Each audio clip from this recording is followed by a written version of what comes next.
Friday nights at 9 p.m., it's time to sit back, relax, and play Conspiracy Bingo with Echoplex Media. We've curated the best conspiracy theorists the internet has to offer and turned it into a live bingo game you can play for free with absolutely no prizes but bragging rights. You won't find a live stream like this anywhere else, and that's probably better for everyone else's mental health. Tune in every Friday at 9 p.m. Pacific at twitch.tv/EchoplexMedia and find our full schedule at echoplexmedia.com.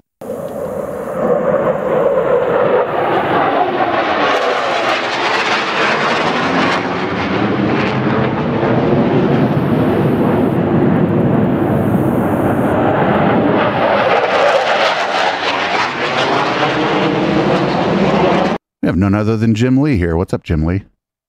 What's up, Dave? How you doing, man? Good, good. Before we start, I just want to, I didn't ever ask you to take down our first discussion. I just want to I know. Put that on the record here. So I don't know why you keep saying that. I haven't actually said that, but... You said that in your own chat today. No, I didn't. Actually, the chat log's still there, so you can go look. Yeah, we'll check.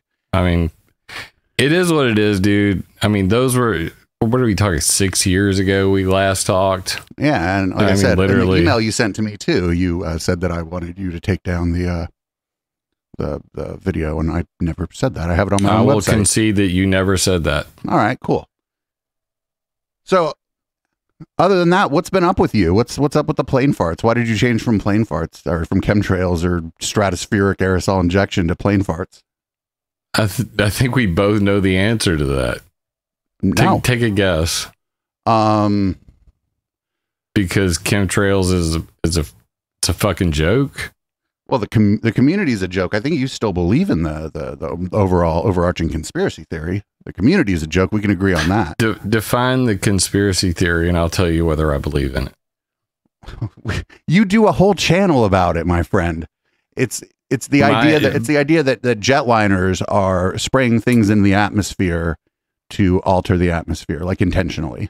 I don't think you actually watch my videos. Like, I mean, I was actually watching right before here, and I was debating whether or not to actually have this conversation. And you had a video from 8 days ago. You were watching Madison Star Moon. I'll concede, I was laughing my balls off because it is crazy. And I think that if you look back to the very first article I ever wrote about chemtrails, I stated very clearly in the very first article I ever wrote, I believe this is pollution, but people call it chemtrails. So when you get into a debate about semantics, which is basically, I had a debate with Mick West. Did you? Yeah, you bring up Mick West a lot. Mick West is a joke. Did you know that Mick West takes Eric Weinstein seriously? I don't know if you know who Eric Weinstein is. Dude, I mean, the guy should have stuck to making Tony Hawk Pro Skater and moved on. I wouldn't say that about him. It's just he's a little too credulous to crackpots. That's all. Well, I mean, who do they go to? National Geographic, like if anybody wants Joe Rogan, if they want to debunk chemtrails, they call this guy. Meanwhile, they ignore so much of the information that's out there. Well, what information do you think people ignore? Well, I mean, for example, that, I mean, where do you start? There's two sides to this story. Now, there's the commercial side, and then there's the military side.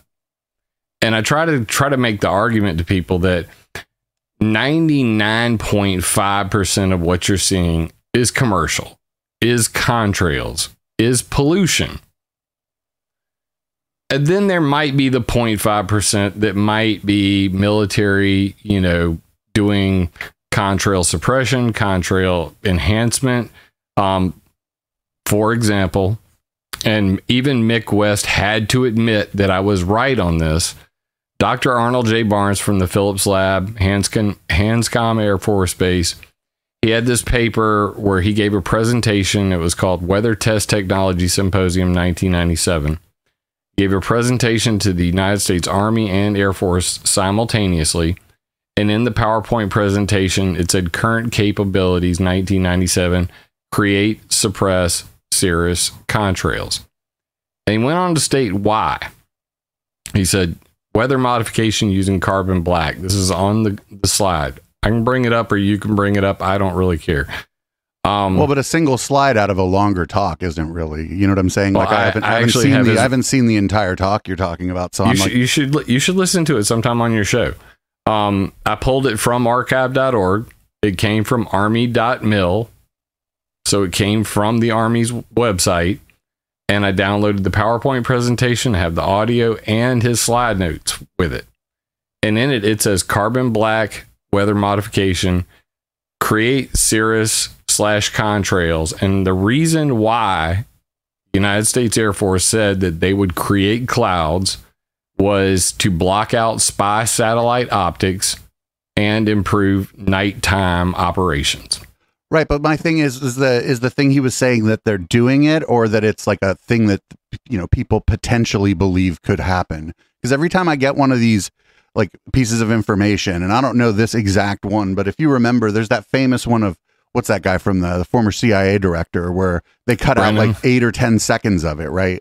But yeah, where Brennan's talking about it. Yeah, you listen to the rest of it, and it's clear that he's talking about things that could potentially happen in the future. Correct. But now I'll put a real big, question mark but on this. The CIA has a long history of weather warfare. The CIA was directly involved in Operation Popeye, which was the weather warfare over Vietnam. Henry Kissinger, the CIA, the United States Air Force Weather Reconnaissance Division, and the United States Naval Weapons Lab at China Lake, California. 19 individuals were involved in weather warfare for 5 years over Laos and Vietnam. And even the Secretary of Defense did not know this was going on. Well, maybe the Secretary of Defense didn't know it's going on, because the only people who think they know for sure that the United States military was responsible for example, the flooding of the Ho Chi Minh Trail, are people who, of your persuasion, who believe what I'm calling the chemtrails conspiracy theory. I think most people don't know if the U.S. military was there were responsible 3 for that. congressional hearings on it, 2 of which I have copies of, the entire transcripts. The third is still classified to this day. This led to the Environmental Modification Convention. The Weather Warfare Ban of 1978 was signed by the United Nations as a result of the weather warfare in Vietnam. Seymour Hersh was the first journalist who published in 1972 in the New York Times about Jack Anderson's reporting in the Pentagon Papers, because he saw a paper on Lyndon Johnson's desk about Operation Popeye. Do we have the paper, or did somebody? I have the original document, a photo of it. Yeah, but I what I'm saying is, like, I don't think you're tying things together that are unrelated, and you're adding in a bunch of speculation to the things that you have on the record. All they did cloud seeding. They did cloud seeding over Vietnam in the monsoons with silver iodide and lead iodide. They used JATO racks of silver iodide mounted on WC-130s and RF-4 Phantoms. 19 individuals. This is also in the most prominent weather historian's book on the planet, James Roger Fleming. I thought you were going to hold up. Forgive me for thinking that maybe you were going to hold up your own book. No, James Roger Fleming. I don't have a book. I'm not a scientist. You're not a scientist. We agree on that, right? Now we do. Yeah. Last time I never have said I was a scientist. I'm just a dork, man. I'm a dork who reads a lot. Okay. And James Roger Fleming, when I interviewed him, I went to Austin, Texas at the American Meteorological Society's annual meeting. They have a thing called the 21st Conference on Planned and Inadvertent Weather Modification.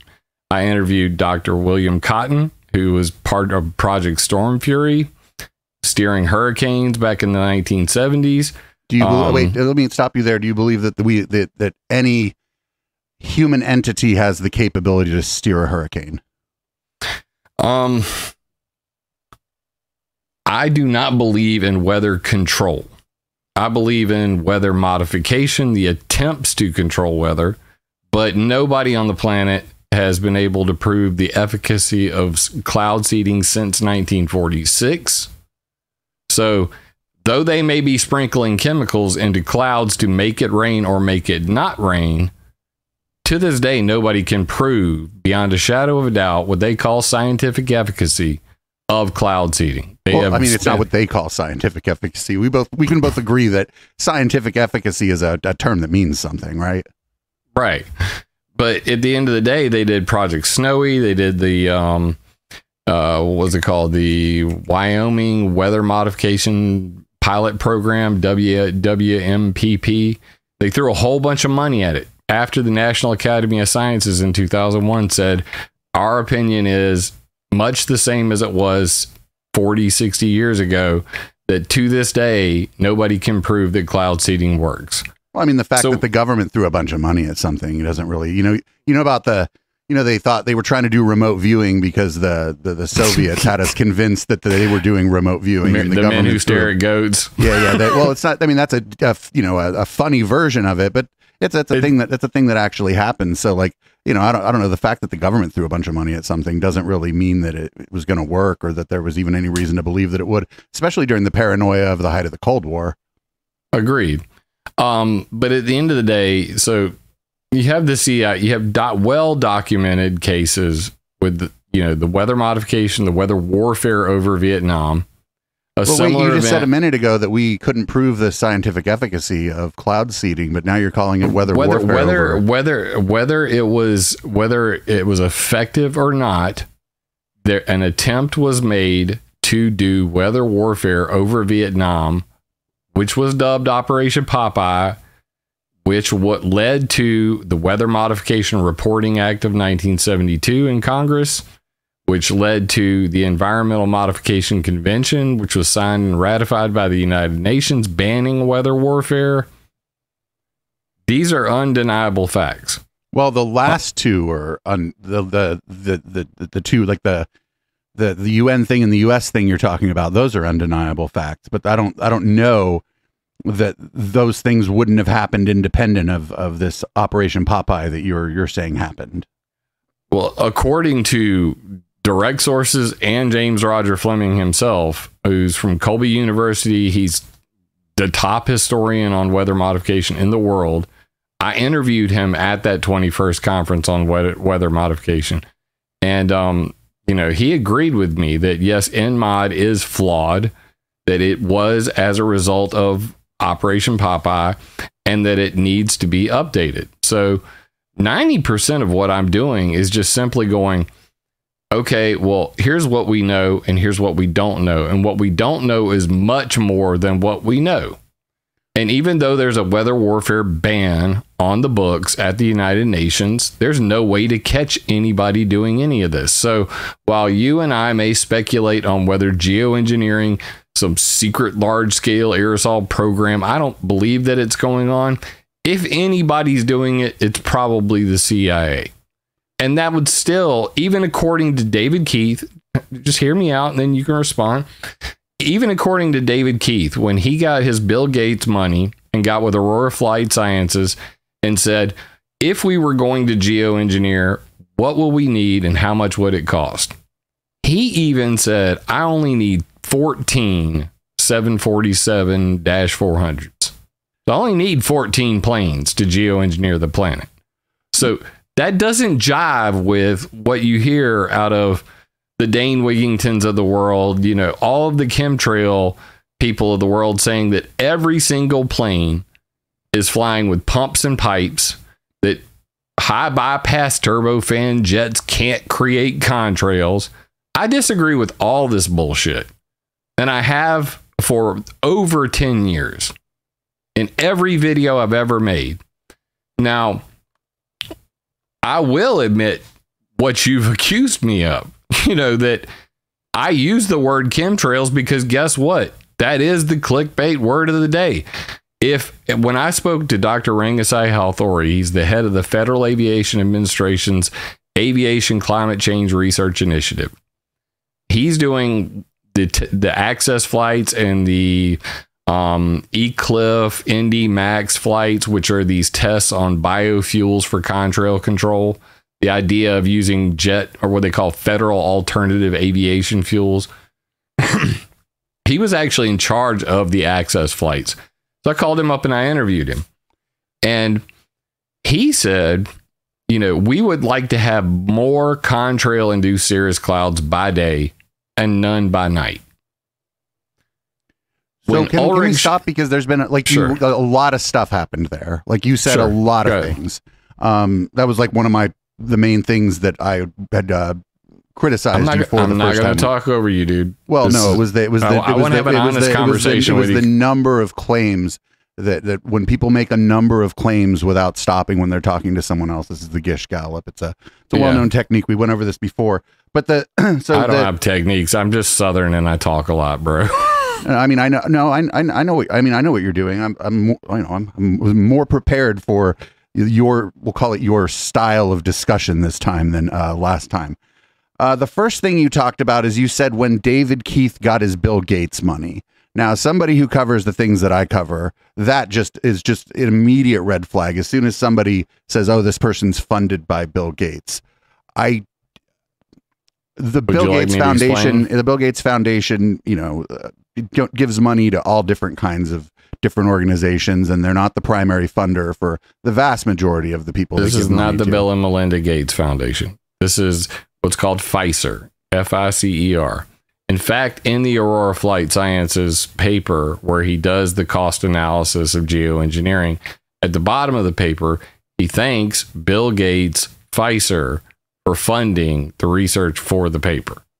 FICER stands for Fund for Innovative Climate and Energy Research.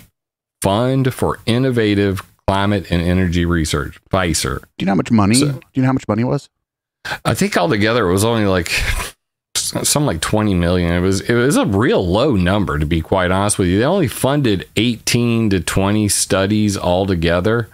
So Bill Gates basically came up with a fund and he said, "Here, I'm going to put this money in a pot for studying geoengineering." He had Ken Caldera and David Keith be the heads of the fund.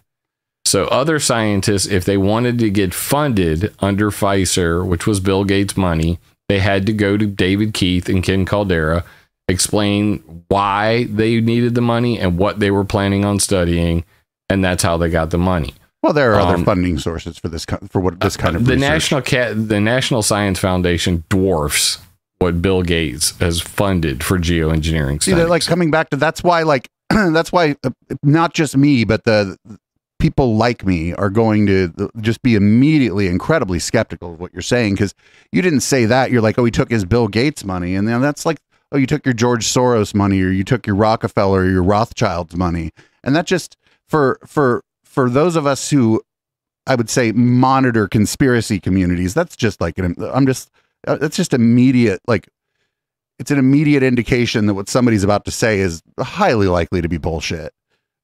Because they're like, insert boogeyman here. Funding. You want to look project. it up right now while we're on the air? Huh? I mean, you want to look it up while we're on the air?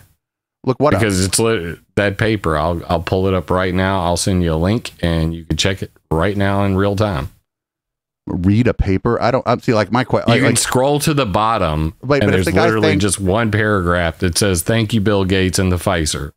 Right, but that's for funding this research on what we would need to geoengineer the planet. I don't doubt that Bill Gates is not only putting money into what he thinks is going to be a climate change solution here, right?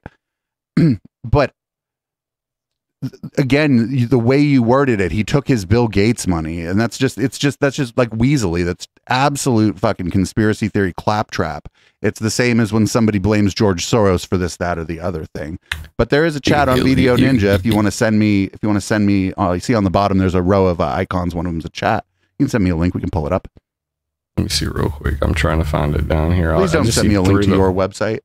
I certainly won't. My chat was already talking about that when you got here. That was like one of the first things they were talking about. No, you often joke about me citing my own website, but my website is only filled with references from other people. I don't reference myself. Those are my notes. You're literally. I don't reference my website ever on my show. I reference my website because they're notes, because I've been doing this for 14 years and I got 30,000 reference links on there. But the paper, I don't see a chat button, dude. It's on the bottom row, dude. It's easy to see. It's right next to your mute. Oh, it's covered by this YouTube video that's down here. Okay, I see it now. There's the chat. All right.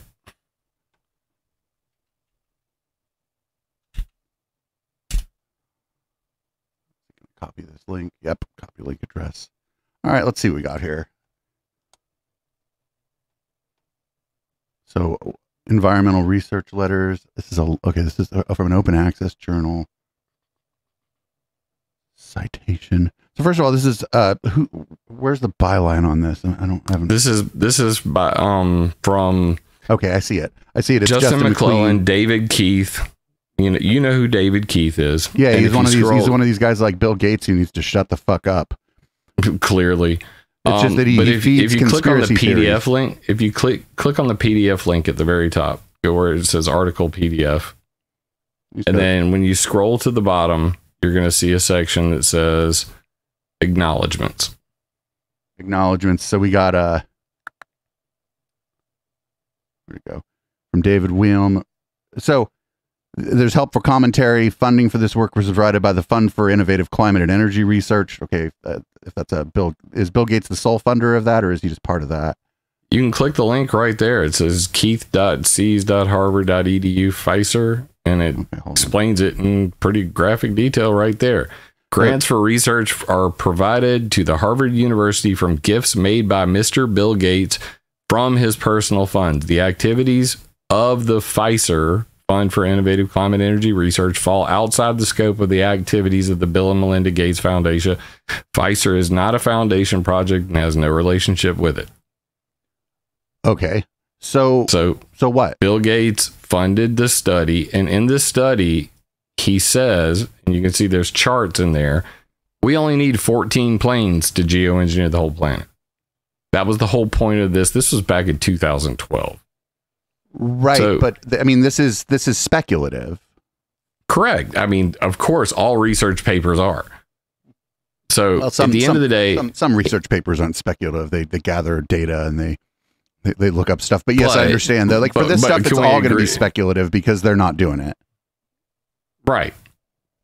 I fully agree with that. In fact, of all of the geoengineering projects that people have claimed to have happened, only 2 have happened.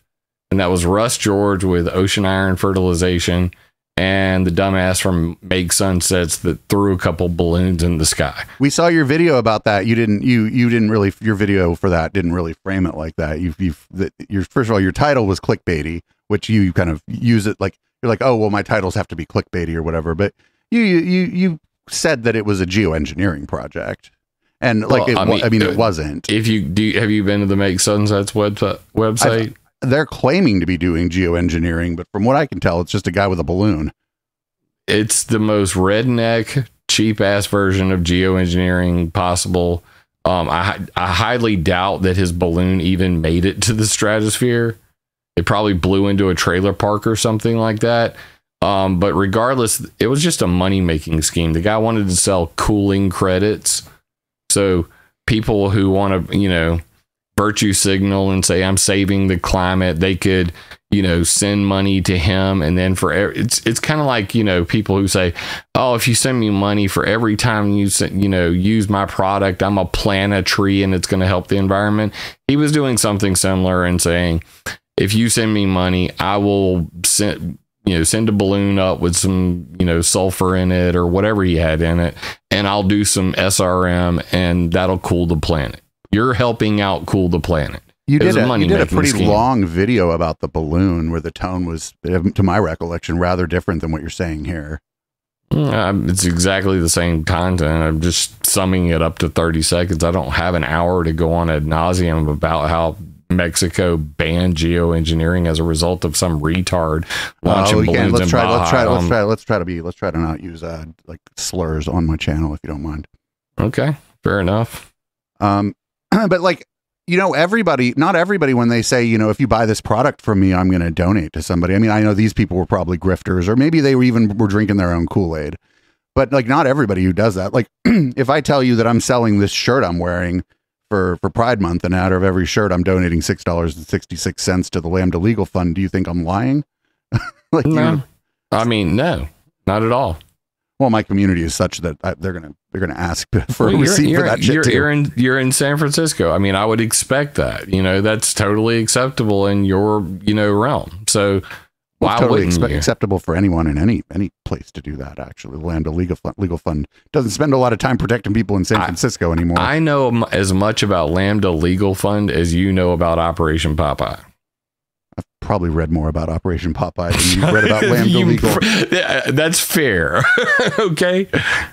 But like, that's the thing is, like, this time that I'm talking to you and the last time that I talked to you, I think you did it a little bit too. Like your tone and your skepticism of this stuff, it's stronger, much stronger. We're on your channel. You're clearly talking to the chemtrails people. And I just see a pretty radical disconnect from the things you've told me versus the things we've seen on your channel. Because it's not, you said, oh, you're not watching, I'm not watching your channel. We're watching your channel. Good. Every 2 weeks or so, we probably pull up a Jim Lee. If you did, then you would notice that the same plan of action has been in place since day one, to take chemtrail believers and turn them into contrail, advocate, people who care about the actual pollution side of this thing. Do you believe in climate change? Do you believe in global warming? Well, it's not a matter of belief, right? The fix is in, right? The consensus is in. Okay, so you believe that global warming is real, correct? Sure. Yes. Okay, so you understand the climate warming aspects of contrails, yes? I think that dumping a bunch of CO2 into the atmosphere via whatever method we do it has a much bigger impact than cirrus clouds. Okay, so when I went to the EPA in 2015 and I said that CO2, that cirrus clouds formed by contrails heat the planet more than all the greenhouse gas emissions coming out of airplanes, I was laughed at by the Sierra Club member who was there. He said it was pure poppycock. His own words. I want to hear the guy from the Sierra Club say poppycock. That would be fun. Dude, it was priceless. He's in a brown corduroy jacket saying poppycock to me. The same jacket that Patrick Roddy never took off? Right. Almost identical. But if you look right now, there are at least 18 different journals that are finally admitting that non-CO2 emissions from airplanes are the biggest threat to the climate, and the IATA, International Aviation Transport Administration, something like that. IATA, isn't that Am I the Asshole? Oh, that's yeah, it is.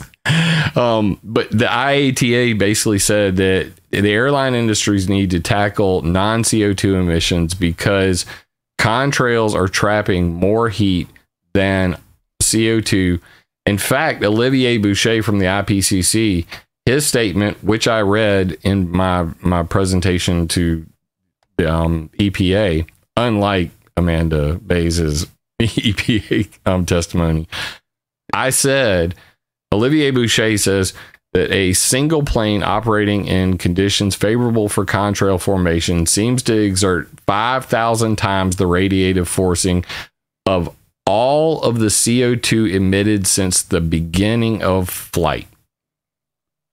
That sounds incorrect. All the CO2. It sounds incorrect on its surface until you realize that Patrick Menace also, after 9/11, whenever they grounded all flights, they got a satellite. It's a infrared satellite shot of George Bush and 2 F-16s flying back to Washington, D.C.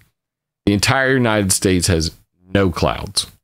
The only clouds visible are contrails coming from Air Force One and 2 F-16s.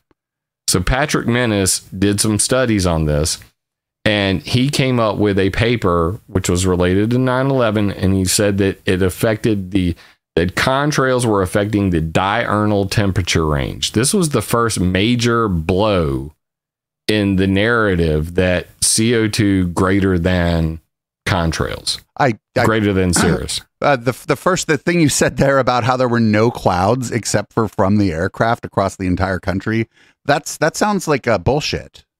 You can see it. I'll show you the photo. Want to see it?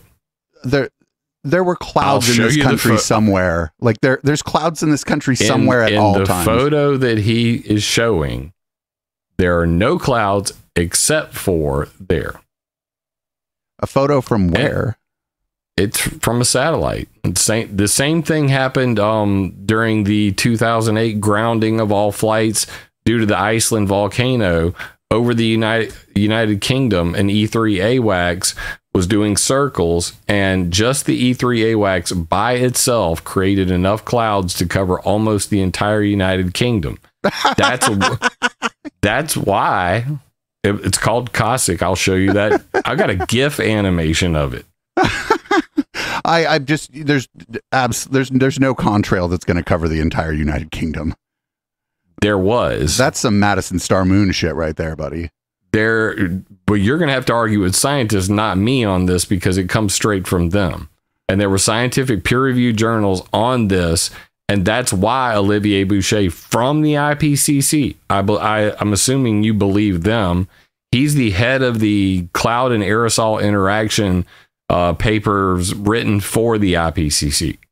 Not some, doof in a freaking local community college, okay? Olivier Boucher. Well, you can look him up. Working in a community college. I know. I don't mean to crap on the community. I went to community college, okay? Let's be real. So one of the things that my community asks a lot of times when we're watching your videos is like, why aren't you publishing? Why aren't you submitting like the things that you're talking about for peer review? Well, I mean, honestly, because I'm not a scientist, A, B, I work 50 hours a week, dude. I mean, like, this is literally what I do online. I do between, spending time with my wife of 23 years. I have a 13-year-old daughter. I have a 6-year-old daughter, and I work 50 hours a week. I design websites when I'm not at that job. My father owns 96 trailers, so he owns a trailer park. I live in the finest double wide the Illuminati's ever paid for. I have no time. So literally everything I've done in my spare time, when I'm available to do it. So I'm no longer in that position. You'd be either proud or upset to know that I do this full time now. No, I mean, I think that I've seen it, dude. I went back through your whole history since I got off, like, while I was doing that premiere earlier, I was literally looking up your stuff, and I was like, man, Dave's come a long way. No shit. Props to you, dude. Yeah. And maybe now I'm the grifter. Yeah. I'm going to flip the script now. That's what's going to happen. I'm going to have to go buy this tinfoil hat from my website. All right. That's not real tinfoil, you grifting piece of shit. Speaking of tinfoil, what do you think of Matt Landman's 5G proof clothing? Oh my God, man. It's so fucking ridiculous. People don't understand EMF at all. And I get calls from people all the time who are like, I'm a targeted individual. And then I do the usual 10 questions. Do you have a cell phone? Yes. Do you keep it on all night? Yes. Is it next to your bed? Yes. Do you have Wi-Fi? Yes. Do you ever turn it off? No. And I just go through all the regular questions. I'm like, you're probably suffering from tinnitus. I don't believe that you're a targeted individual. Right. The tinnitus probably has nothing to do with electromagnetic anything. Well, electromagnetic hypersensitivity disorder is recognized by the World Health Organization. Some people experience it to varying degrees. Before I had my thyroidectomy, I was much more electrically sensitive. I would be affected by fluorescent lighting. And this you know what like the fluorescent lighting is actually? It's your eyes. Some people are sensitive to the actual the flickering of the lights, and it gives people because it rapidly strobes. Yeah. Blue light's another big one. So these are all different forms of electromagnetic sensitivities. Well, with the fluorescent light, it's not really the EMF waves. It's literally the speed at which the light's flickering that gives you a headache. It's Agreed. I mean, agreed. But at the same time, whatever they came up with the specific absorption rate for different EMF things. So like say with the cell phones, it's 4 watts SAR. So, they say specific or absorption rate. There's a body of scientists out there who say that it should be a whole body absorption rate, not a specific absorption rate, because clearly, electromagnetic radiation is absorbed through the balls, your eyeballs, through your testicles, through, fluid filled bodies first. And you're making me hella jealous right now, man. I haven't smoked weed in like 10 years. Please we stop. have the finest. I'm from Northern California. Oh God, dude. I want to move. I mean, seriously, South Carolina, it's so backwards. We're never, ever going to get it. But anyway, I digress. With the EMF thing, like, I don't get it. The whole fear of 5G. I've said, you don't understand electromagnetic radiation. 4G actually penetrates deeper into your skin than 5G does because it's millimeter waves. It only, can break the surface of the dermis. I don't think people really try to understand these things, but it's different when you're in close proximity to the transmitter. We can agree on that, right? It's about that there's the thing is, a lot of times there's other factors, and a lot of times those factors are going to be socioeconomic, because rich people don't live near the power lines, and rich people don't live near the big cell tower. So we don't know for sure, like who's gonna die sooner, rich people or poor people? Always poor people, because no rich person's going to be in a hotel that literally has the top floor with cell phone tower emitters all along the front. Now, I just came back from Myrtle Beach.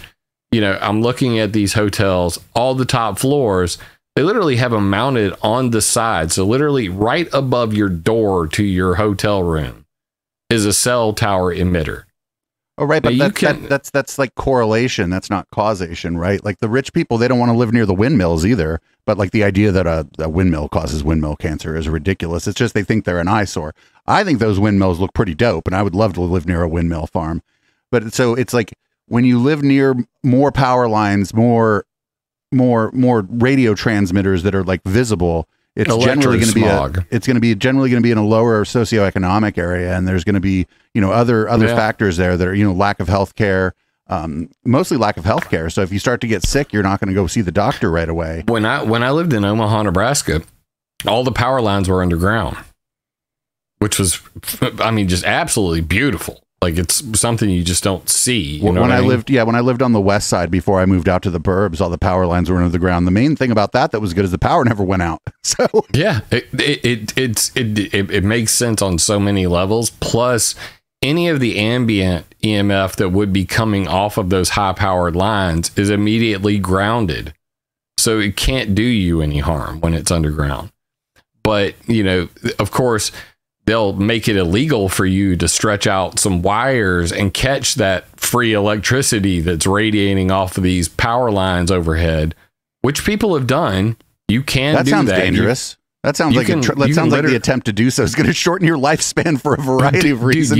You can lay out like a wire mesh underneath these high power transmission lines and catch enough electricity to charge batteries, to do all kinds of things. But if they catch you doing it, it's illegal, even though it's lost energy and it affects human health if you're in close proximity to it. So riddle me that. Well, I mean, the government's going to outlaw all kinds of things. I think you're not even supposed to be like, I think for a number of reasons, they probably don't want you near the power line towers anyway, because some dumb fuck probably climbed them, right? And that's why you're not allowed to play near the power line towers now. Yeah, but I had an example, because I live near a highway. Basically, we got these huge high power lines coming down here, and I saw a guy from the power company out there, and he had a FLIR gun, so he could see the infrared, and he's pointing it up there, and I had to walk out there because I was just like, that dude has a FLIR gun. I got to see this. He's like, you see that right there? And I'm like, yeah, that's reading 3,000 degrees. So basically one of the connectors near the transmission box basically was heating that element up to 3,000 degrees. Now you imagine the amount of power lost via heat, when it's transmitted to that much heat. So they had recognized that they were losing a lot of power, and then how much of that ends up as what they would call electrosmog or just ambient EMF. But those I don't know. I don't. Nobody knows. Well, I don't. Just because something's generating heat doesn't mean it's generating a bunch of EMF. Well, when I did, somebody, I back when I was a little more paranoid, I had somebody send me a Geiger counter and an EMF meter. And then I was like, this thing's hokey as hell. Point the Geiger counter at your cat if you have one. Your cat's radioactive. I'm not kidding. I actually have an A-10 Warthog shell that was fired in Iraq, and they have depleted uranium bullets on the tip. And I've had this thing since I was like 10 years old. Because, my neighbor would go about the business of not having that. Yeah, my neighbor, in fact, right here. So this is called a desert rose. You ever seen one of these? It looks like a shell, but it's obviously not. Looks like that is fused rock that came out of the hole from an A-10 Warthog's bullet hitting sand and turning it into crystal instantly. Okay, so this came back. This was the first thing I checked with the Geiger counter from extreme heat. Yeah. So just the extreme heat, the pressure of depleted uranium, plus the weight of it, compresses sand really quick. These things shoot out. They call them desert roses. But the shell itself lit up whenever I got near it with the Geiger counter. Oh, I thought if there's depleted uranium in it, it's gonna activate. Like I said, I would go about the business of not having things that I know are depleted uranium. I didn't know, but come on, bro. I got the thing was when I was 10 years old, and I still worshiped the military. I wanted to be a pilot, and the A-10 Warthog was my favorite plane. What a badass plane. So whenever he said he was bringing back a shell, I kept it forever. It was right next to my bed. He even got like a piece of wood and made me a fake bullet tip to put in it. So I had a full size A-10 Warthog, 30 millimeter shell. And I had that thing for 20, 25, maybe 30 years before I found out the damn thing's radioactive. It had been by my bed for like 20 years. But these are the kinds of things you don't think about. Anyway, we're going all over the place. No, that's fine. I'm not sure that the heating of something in the electrical system means that it's putting off EMF, either harmful not or necessarily, non-harmful. Because heat is IR, right? So yeah. So I mean, at the very least, you got electricity transmitting, turning into heat because of loss of energy. Okay, so that's what you don't want to happen. I designed audio systems, and if we had a hot line, clearly something was wrong. You know what I mean? When you're dealing with like 2-gauge cables and 60 amp fuses running to a bank of amplifiers, and you got 16 15-inch subwoofers back there, and the guy's like, why does this cable feel so damn hot? Or you got something wrong. Time really to replace something.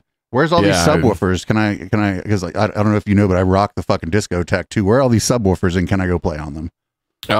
Well, when I was in high school, I worked for Power Audio, and I had a Blazer. I competed in the 1 to 100 watt class for sound pressure and for audio quality. So I actually had 2 Phoenix Gold amps. Is it car audio? Yeah, car audio. I got some crazy audio equipment too here at the house, but I'm not going to tell everybody what's in my double wide because my address is online. But yeah, I had 16 speakers running a 1/4 ohm stereo on the Phoenix Gold amps, and in the back I was running 1 ohm mono, and altogether that system, even though the amps were 25 watt by 2, they were putting out well over 1600 watts because they have triple Darlington outputs. They're high current amps. I had 3 microfarad, 1 million microfarad capacitors in there in a bank. And I mean, the thing would hit, I think it was like close to 132 decibels. It would actually flex the roof of the Blazer.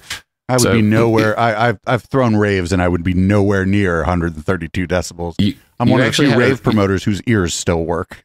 Yeah, it has a safety switch, so whenever you're inside the vehicle, you have a volume limiter, and then whenever you're at the sound pressure level contest, you go out to your gas cap, you open the gas cap, and there's another volume knob, so that then you can turn it all the way up, because you don't want to be in the vehicle. So, quick side note, I learned about, resonations and biological effects at an early age on the way to a widespread Panic concert.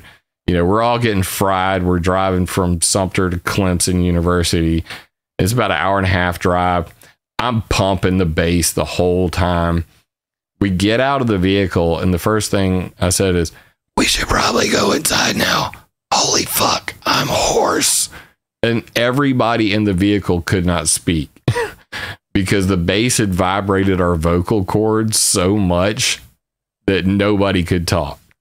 So it's things like that you never think about, and I always try to think outside of the box. So let's just circle back to your favorite topic, chemtrails.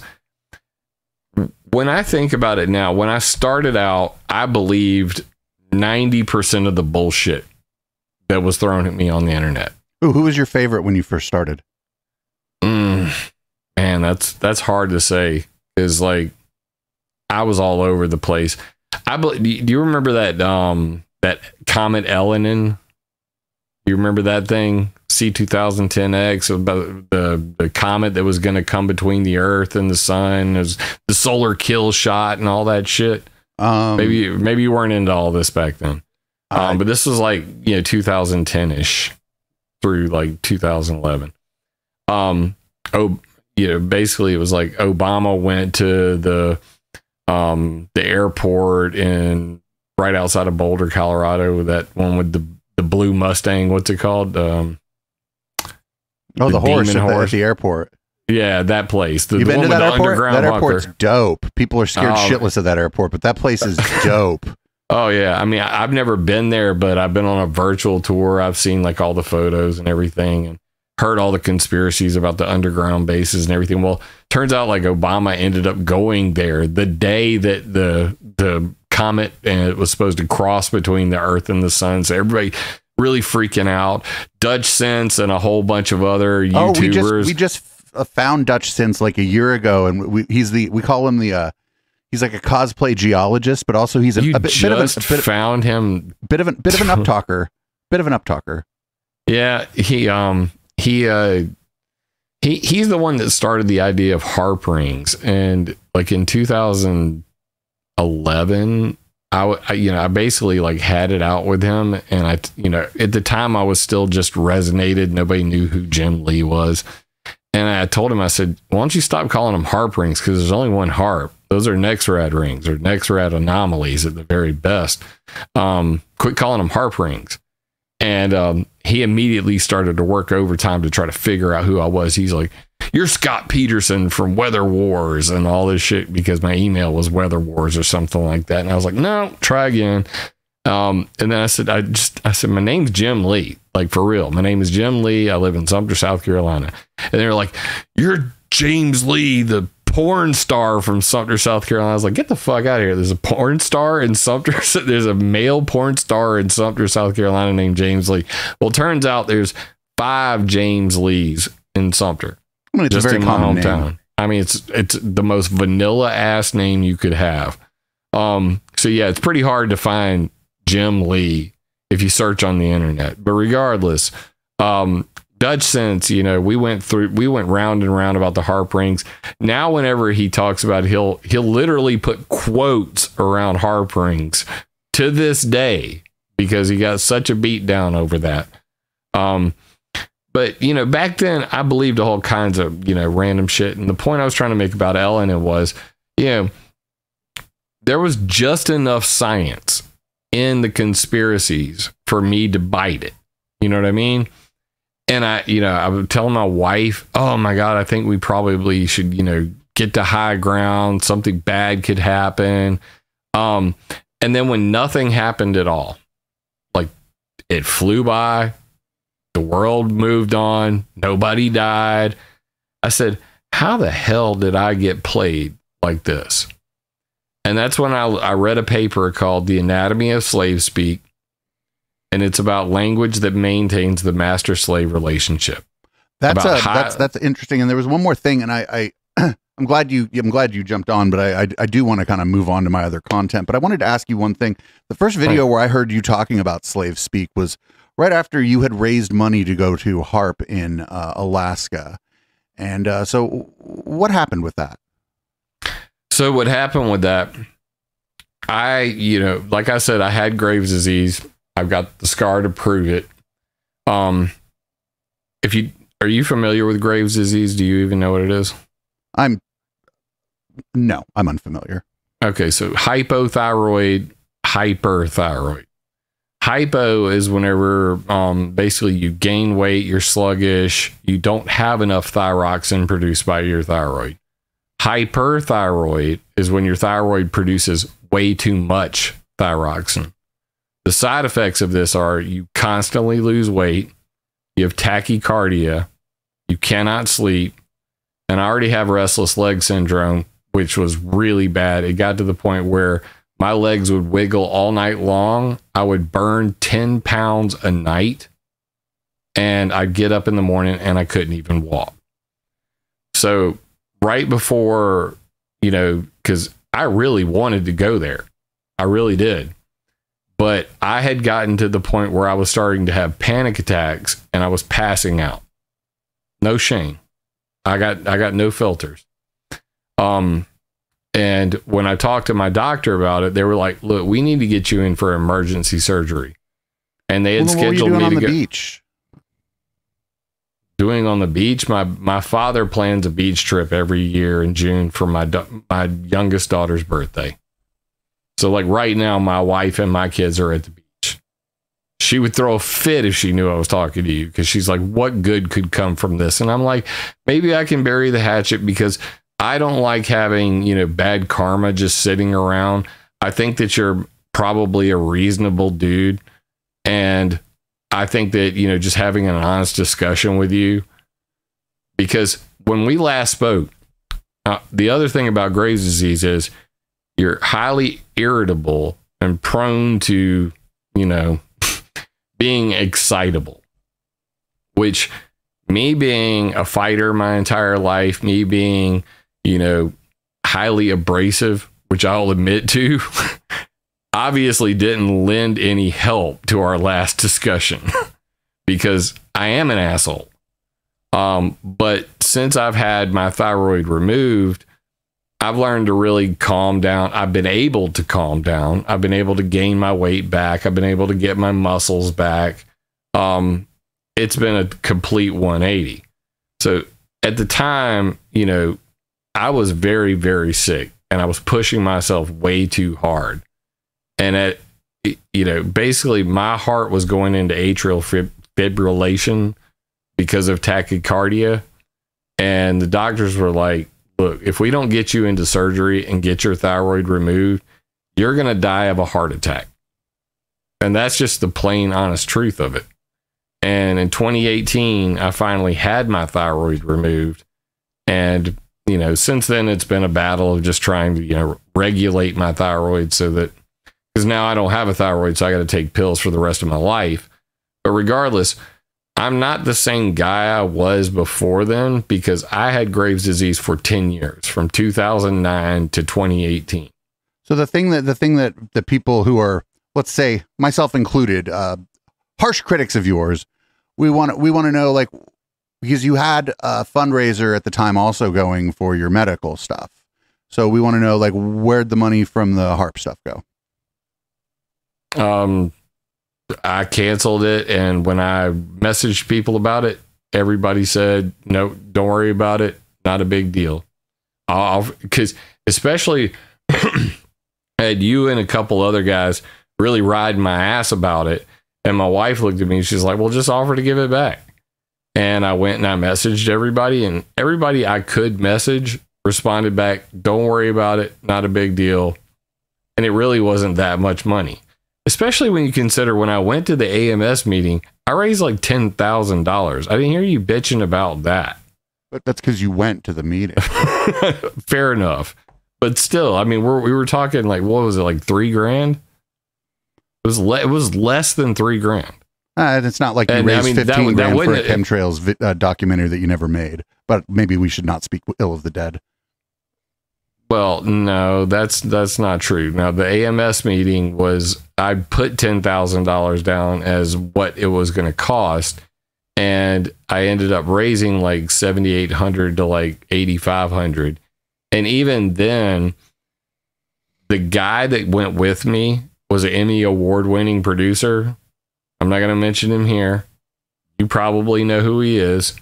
But he got us kicked out of the AMS meeting because he basically went into a presentation room that I didn't know he did, and he was filming B-roll, which they clearly stated he couldn't do. And I was trying to handle it, and instead of him chilling out and shutting up, he started to just lose his cool. And he's an older gentleman, but regardless, that just basically shit everything up on the third day. So I told him, I said, now we got to salvage this. You know, we don't have 90% of what we were trying to do. I got, maybe 12 good interviews out of it. I was like, I'm not paying you to edit all this together. I was like, you can have the Airbnb for the rest of the week. I'm going home, and just give me my tapes, kind of thing. So you cannot plan ahead for human nature. Wait, this is a famous music producer that needed you to pay for the Airbnb? No? What are you talking about? You said you were there with a famous music producer, right? And this Jerry Day. He Emmy award-winning video producer. He had the video equipment. He had the microphones. He had all the music equipment. Video producer. Okay, not like a music producer. Not music video producer. He won. All I know is he says he won an Emmy for some video production he did. I don't even know if that shit's true, to be quite honest with you. At the beginning of this, you called him an Emmy award-winning video producer. That's what he said, and it's on his website, so I went with it. And he came highly recommended. He did do a good job. I mean, he recorded everything. I still have the videos, me interviewing the United States Naval Research Lab, Raytheon, William Cotton from Project Storm Fury, a couple other, really prominent people. I was supposed to be interviewing Alan Robach, the geoengineer, but I was interviewing James Roger Fleming, who wrote, this book right here. Whenever Alan Robach got out of his presentation and hauled ass down the hallway when he saw me. So much for that one. But regardless, you can't plan for all this stuff. And plus, I'm a complete noob. I'm a novice. You think I've ever gone anywhere and interviewed anybody? No, that was the first time. See, it's a learning process. I'm sure you've been through some shit while doing this.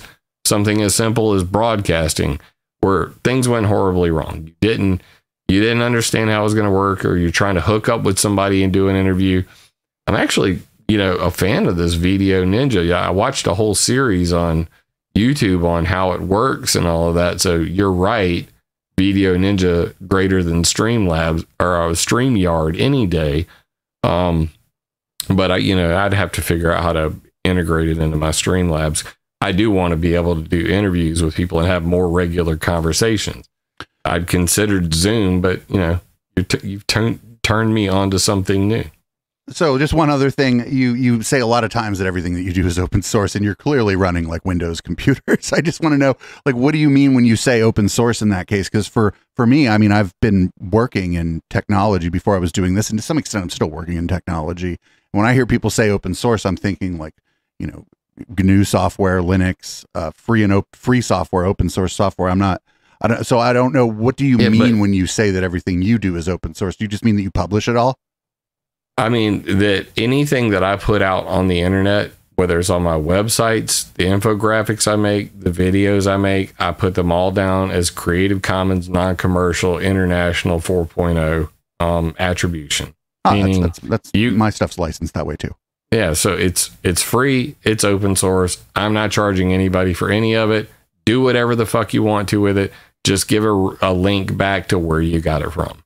That's you know how an attribution license works. Yeah. So, and it's non-commercial, meaning you can't sell it. You got to get my permission if you want to sell it. So when Matt Landman went and made his Frankenskies movie and basically stole all of the newspaper articles off of weathermodificationhistory.com without referencing any of them. Wait, are you the original source of those newspaper articles? Yes. Dominic Marama. No, Dominic Marama, my friend from Canada, he put together 849 newspaper articles from Google News and New York Times, other different sources. You know how they have the newspaper article, they got the header on the front page, and then there's another portion on page 3 or something like that. He clipped them all out in Adobe Illustrator and then edited them into a single image. So you can imagine the amount of work it takes to put together 849 newspaper articles. All right, but I mean, you don't have any claim to the newspaper articles. All somebody did was clip them and put them together. Actually, that is the definition of a copyrightable graphic art. You have now taken something and in Adobe Illustrator, you've edited that into a single image and you've watermarked it. And he went and removed the watermarks, just downloaded them and put them in his documentary without ever getting permission, then sold the DVDs. To be fair, I don't think he sold many of those DVDs. No, I don't think he sold many either. But I mean, Dominic was like fucking fit to be tied. Like he wanted to sue. He was like, I want to sue this son of a bitch. You know, interesting to see him try because he does not the original. Like it's like you. Like there are ways in which, like I know from doing dance music, there are ways in which I can copyright my remix of something. But if somebody uses parts of my remix, the recognizable thing would be like the chorus from the song that I used. And that would actually be the person with the claim on it, not me, the person who remixed it. In fact, it would be a little bit more difficult. I know exactly what you're talking about. I just did a website for David Mancuso.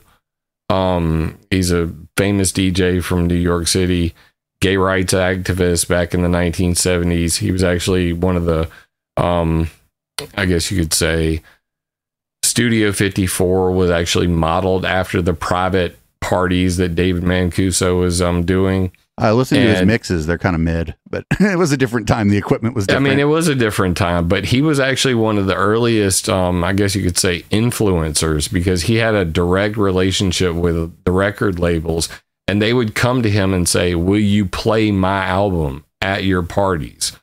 And he, you know, apparently at the time he had like the greatest sound system in New York City.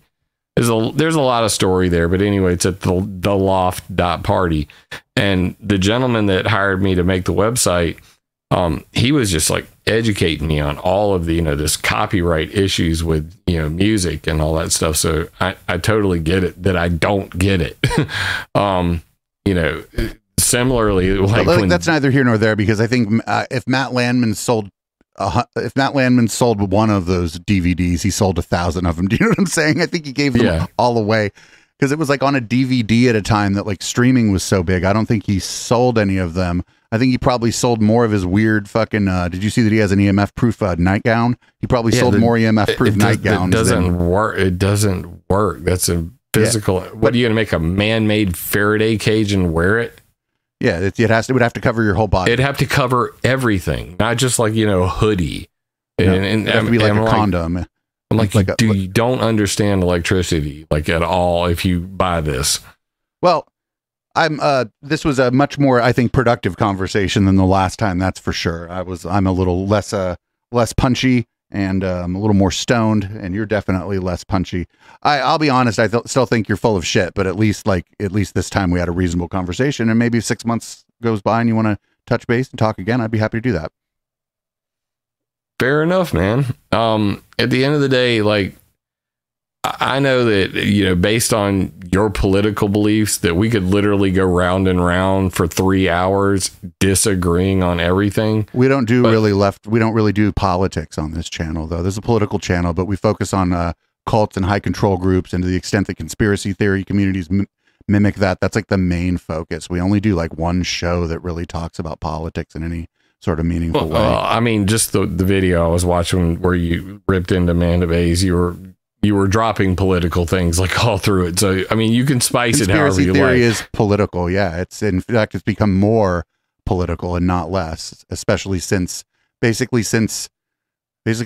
QAnon thing. You can't talk conspiracy theories without talking politics. It's impossible. Yeah. Well, I think I do a pretty damn good job of it because I'm apolitical on my channel. I don't talk about politics. I don't bring it up. I don't talk about my personal beliefs. If you want to know, I'm a rugged individualist. I am neither conservative nor Democrat. Are you an enlightened centrist? No, fucking, I'm not enlightened to anything, bro. The older I get, the less enlightened I realize I am. So at the end of the day, you know, like I believe just in personal liberty. I believe people should be able to do whatever the fuck they want, whenever the fuck they want, without the government interfering in it, as long as you're not hurting other people. At the root core of everything I believe in my soul. So when I'm talking to chemtrail believers and I'm saying, look, if you look at the research on this and you see that the climate impacts of what you're looking at, this is visible climate change. It's not a secret government program. It is by definition geoengineering. Chuck Long, you know, aircraft emissions are accidentally geoengineering the planet. It is a serious problem, and it's only going to get worse. You know, they've already said that terrestrial astronomy will be a thing of the past by 2050 if they don't address the contrail problem, creating cirrus clouds. We won't be able to see the stars by 2050. Yeah, I think we're kind of back to where we started. Now, if it's okay with you, I was going to move on. Again, if this was a much more productive conversation than the last time. Dude, it's 1:14 and I literally got to get up at like 6:45 in the morning. So I wanted to come on and somewhat bury the hatchet. I know we're going to agree to disagree on a lot of things, but I want you to know that it's not personal. Oh yeah, you don't know me. Yeah, I don't know you. You don't know me. I appreciate you taking the time to have this conversation. I'm glad that it was much more cordial than the last time. And I look forward to seeing you roast my next video. So make sure you email it to me. Oh, we're familiar with Reenact too, so we'll do that tonight. It'll go up on the VOD unless I DJ. If I DJ tonight, the VOD disappears, and I'm sorry, it's just gone. That's the way it works here on Twitch. Yeah, I totally get that. You don't want them copyright trolls coming after you. Yep. Anyway, have a good night, Jim. Get some rest. All right, take it easy, bud. That was more productive than I expected it was going to be. Jim Lee is still full of fucking shit, though. The stuff he was saying, like when he starts making scientific claims, it's just like clear that he's pulling a lot of shit out his ass. But at least it was cordial. And I'd like to go on his channel and see if I can peel a few of his viewers off next time. And like I do for anybody that comes on. That's Jim Lee. You can find him at Climateviewer. I can't. He's blocked me on almost every major platform, but you can find him, and that's fine. Can't get enough Echoplex and want to keep the conversation going with the hosts and community when we're not live? Then join our Discord server at discord.me/Echoplex. We have text channels, voice channels, meme repositories, and a whole section of screenshots that we don't even remember where they came from. Come join the Now Space on Discord at discord.me/Echoplex.